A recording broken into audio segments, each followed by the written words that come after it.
차관님, 제가 쭉 얘기를 들어보니까 손효숙 대표에 대해서는 누군지 정확하게 파악이 안 된 거죠? 교육부 차원에서는요. 네, 뭐 저희가 직접적으로 정책 자문위원으로서 활동한 것 이외에 네. 직접 내용이 없어서 아직까지는 정확하게 파악을 안 하고 있고, 만약에 지금 저희가 사실관계를 조사하고 있는 중입니다. 서울교대를 중심으로 한 협력기관으로 참여했을 때 참여하는 과정에서 아까 위원장님께서 지적하셨던 그러한 적정하지 않은 서류를 제출했던 사항들, 이런 것들을 통해서 확인이 되면 그 부분들을 추가 조사를 계획을 하고 있습니다. 우리 차관님은 이렇게 왜 손효숙 대표가 언론도 그렇고 이 오늘 교육위원회에서 손효숙 대표에 대한 얘기를 왜 이렇게 많이 거론한다고 보세요?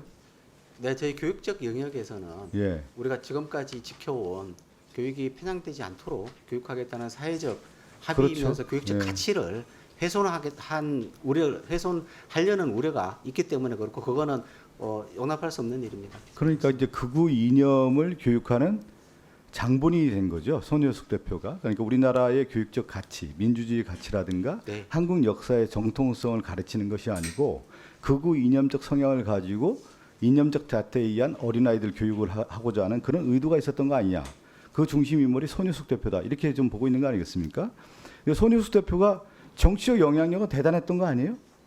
왜 그러냐면 우리가 보면 이력을 보면 교육정책자문위원으로 들어가기에는 어려운 이력을 좀 갖고 있는 것 같고, 교육 전문가도 아니고, 또 행사하는 것들 보면은 서울시도 대대적으로 지원을 했던 것 같고, 또 국민의힘 대통령 후보였던 김문수 후보와의 관련성도 상당히 좀 드러나고 있는 것 같고요. 지금 보면은 정치적 인맥도 상당한 것 같습니다.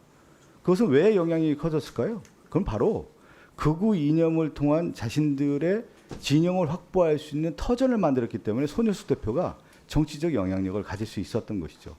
그런데 저는 오늘 교육위원회에서 리박스쿨과 관련된 현안질을 했을 경우에는 저는 차관님이 이미 알고 있어야 되는 거죠. 손효숙 대표가 어떤 사람이고 어떤 관계고 어떻게 됐는지에 대해서 오히려 저희들에게 브리핑을 해주는 것이 마땅하다.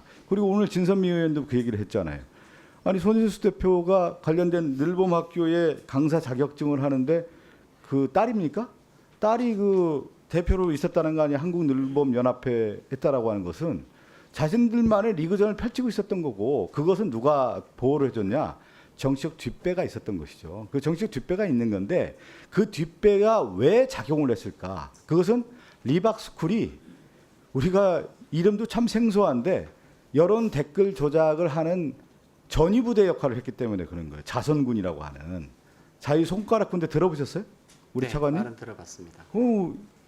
저는 이 자유손가락 군대라고 하는 표현을 보고 이게 어떤 의미인가 봤더니, 저 차관님도 역사에 대해서 관심 많고 우리나라 교육에 대해서 관심 많을 텐데, 이게 전체적으로 보면 이 전체주의 교육에 관련된 사람들의 생각과 비슷해요.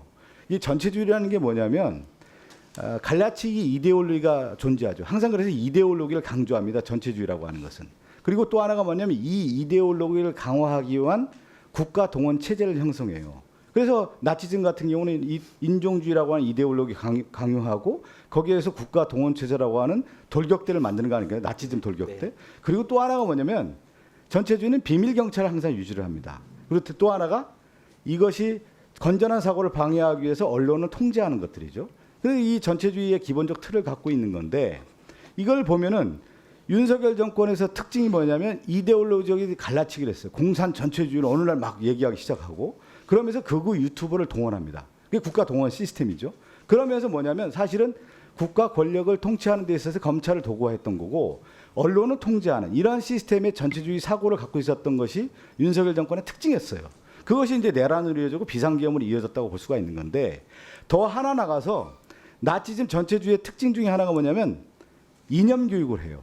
그래서 나치의 히틀러는 뭐냐면 10대 아이들에 대한 유겐트라고 해서 인종주의를 주입하는 교육을 한다든가 독재화를 우상화한다든가 그리고 갈라치기를 하고, 이것들을 어렸을 때부터 교육을 하는 거예요. 그러면서 사상 교육을 하는 것이 기본적 특징이에요. 그래서 원래 독재 국가들의 큰 특징들은 바로 이념 교육과 극우 교육을 하고 하는 그런 터전을 만들어냅니다. 근데 이것이 틈새 시장이 있었던 것이 바로 손효숙 대표인 것이죠. 그러니까 뭐냐면 한국 사회의 가장 큰 문제가 뭐냐면 갈라치기였는데 이 갈라치기에 있어서의 전선을 어디서 형성을 하느냐. 그게 바로 극우 유튜버고 댓글 부대예요. 그 댓글 부대라고 하는 것이 어느 날 등장한 겁니다, 이게. 근데 그 댓글 부대의 그 터전이 바로 리박스쿨이었고 인사동에 있는 하나라요관 802호에 이념적 교육을 하고 그 사람들을 교육을 하는데 그 교육을 어디까지 가게 되느냐. 바로 학교까지 가게 된 거예요. 아까 뭐 교육 현장에 몇 명이 됐다 안 됐다 이게 중요한 게 아니라 이걸 시도를 한 겁니다. 우리 차관님 손효숙이라는 사람이 근데 이 손효숙이라는 사람이 누구랑 더 연결돼 있느냐? 정치권과 연관돼 있고 극우 단체들하고 다 연관돼 있던 거예요. 이건 굉장히 위험한 시도인 겁니다. 그러니까 우리가 한국 사회의 민주화와 더불어서 세계 10대 강국을 이뤘었던 가장 근본적인 이유는 사상적 자유화예요. 사상을 자유화하고 건전한 토론을 하게 하고 그거에 대해서 하나의 이념적 잣대를 제공하지 않는 건전한 교육을 했기 때문에 여기까지 온 건데 이 손효숙이라는 대표는 그러한 역작용을 이용한 갈라치기 교육하고 극우 이념을 교육하고 여론 조작을 하고 이런 전위부대를 만들었던 대표적인 사람입니다. 그런데 이거를 오늘 보니까 교육부 차관께서 전혀 이 사람에 대한 내용에 대한 검토가 별로 없었다라고 하는 것은 큰 문제인 것이죠. 저는 이게 이제 수사가 분명히 들어가는 거 아니겠어요? 그러니까 그 부분은 예. 수사가 진행되고 있기 때문에 저희는 우리 그 넓음과 연계되어 있는 영역에 있어서 지금 제기되는 문제를 중심으로 보고를 드리고 그러니까 있습니다. 제가 말씀드리는 게 늘봄의 영역이 10명이냐 20명이냐 1명이냐가 중요한 게 아니고 이것을 시도하고자 하는 것이 이미 늘봄 교육이라고 하는 하나의 터전을 가지고 시도를 해서 강사 교육을 했던 거예요. 그래서 이건 뭐냐면 극우 이념 교육의 한 전체주의 교육의 토대가 된 겁니다. 이거는 교육부에서 엄중한 조사를 해야 되는 겁니다. 예. 그리고 그들이 했던 거 아니에요. 이 연관성에 대한 것들을 조사를 이미 해갖고 와가지고 오늘 말씀을 드리는 것이 차관으로서 여기 지금 우리가 다 의원님들 이렇게 얘기하고 있는데 손효숙에 대해서 전혀 조사를 하고 저희보다 조사가 안 돼 있는 거 아니겠습니까? 저는 그 문제를 지적하는 겁니다. 네. 그 손효숙에 관련된 부분, 교육과 연관된 부분, 교대와 왜 체결됐고 왜 이런 것들이 다 됐는지, 교육정책 자문위원회 됐는지 여기 얘기해야 되는 거예요. 그건 누가 인가를 해줬냐? 교육부가 인가해 준 거 아니겠습니까? 그걸 자료를 제출해야죠. 그 말씀을 드립니다. 네. 이거 굉장히 엄중한 사건이에요. 이건. 네.